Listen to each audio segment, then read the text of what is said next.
to give you guys 5 good tips to use for hosting your 4th of July experience at home. Here's tip number 1.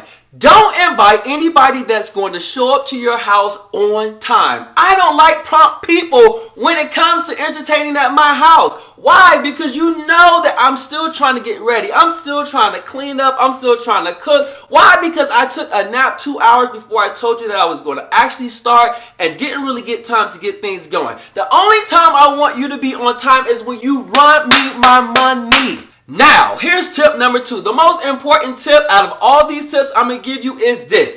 Do not try to make potato salad for the first time on July 4th. No, if you are not an expert, if you are one of those freshman Chef Boyardee type cooks that you have never made potato salad a day in your life, today is not the day to try to make potato salad, especially if you come to my house. Why? Because I don't want nobody complaining of food poisoning at my house, and then nobody ever wants to come back to my house because you tried to make bad potato salad. Ain't gonna work. Are you ready for tip number 3?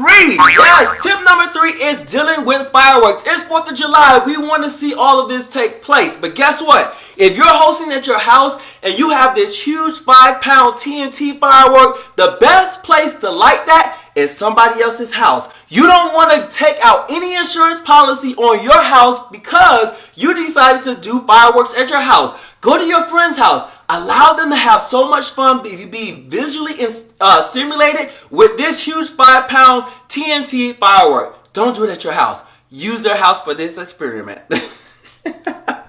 That actually was a good one. Now, the next advice I want to give is for all the people who love to host at your home. Understand, not everybody is eligible to host an event at your house. And 4th of July is not that time to be able to try to experiment with hosting. If you know that you only have enough seating for 3 people, you don't need to host. If you're the type of person that has a car that looks like you live in your car and you've been living there for about a month, although you have a house, you don't need to host. If you're the type of person that has no utensils, no cups, none of that stuff to be able to serve people food and have them drink beverages, you don't need to host 4th of July at your house.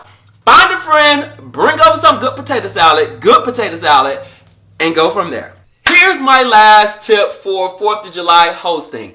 There is no reason for you to go the extra mile. If you're trying to put out this full spread to impress your friends, they're going to be impressed, but they're going to still talk about you behind your back because they know for the simple fact that you're only doing this to impress them. But at the same time, if you're the type of person that is only going to put out simple stuff, they're still going to talk about your simple stuff anyways. Although we do love a good hamburger and hot dog, we're still going to talk about you for only having hamburgers and hot dogs and not having this full spread. Double-edged sword, I don't care. Those are my tips for 4th of July. Make sure you go out and celebrate, and make sure you do not skip any of these tips that I just gave you, because it's just going to be something ruthless, and I'm going to remind you about it the next day.